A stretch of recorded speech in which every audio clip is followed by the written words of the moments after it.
There's a new ABC News Washington Post poll, and it's showing that a record number of Americans are downright angry with the federal government. Angry. So what does this say about Washington's ability to get America's economy back on track? How could it impact the 2012 elections? Joining us now, Roll Call staff writer David Drucker. Hi, David. Good morning. Hey, Jamie. Good morning. I can't get over angry, downright angry. How different is that than dissatisfied?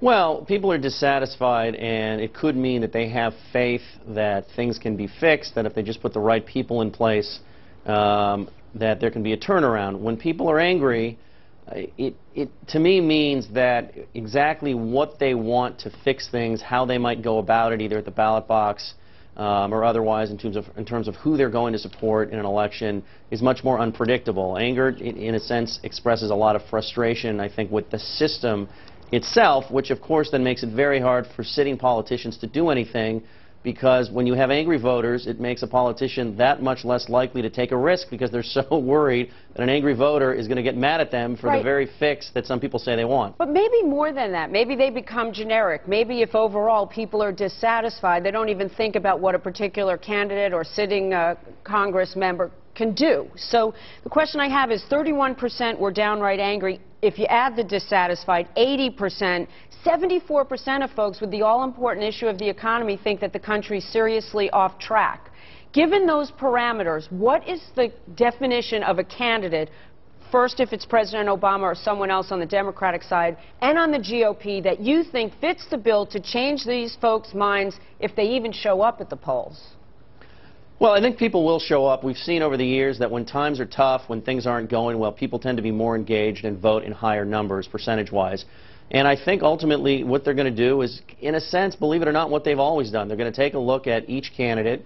They're going to both compare the candidates together and see what one stands for and what the other stands for.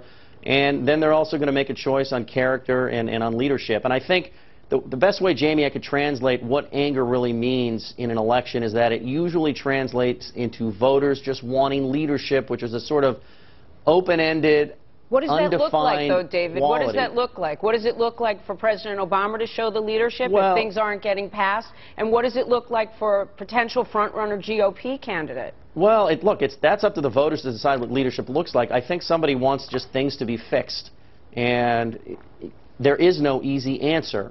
When? When? How patient is this voter population? People are not, Jamie, people are not patient at all. But I think one thing I need to point out is there's not a secret sauce somewhere. At the end of the day, you have voters that are for tax increases or against tax increases, for example.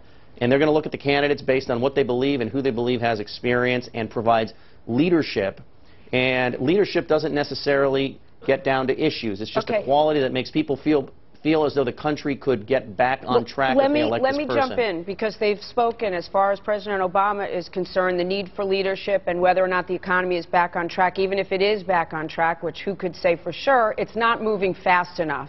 So the question is for President Obama, 44% approval rating. Is he durable enough, if things continue as is, to take the election in 2012? You're right about this all the time. Give me a prediction. Yeah, if the economy doesn't change and we have high unemployment, people feel like we're in a recession and they don't think it's getting any better, then the only way he wins is if the Republicans nominate somebody that most voters consider so unworthy of serving in the presidency that they just stick with Obama out of desperation or feeling like they have no other choice. All right, David Drucker, thank you so much.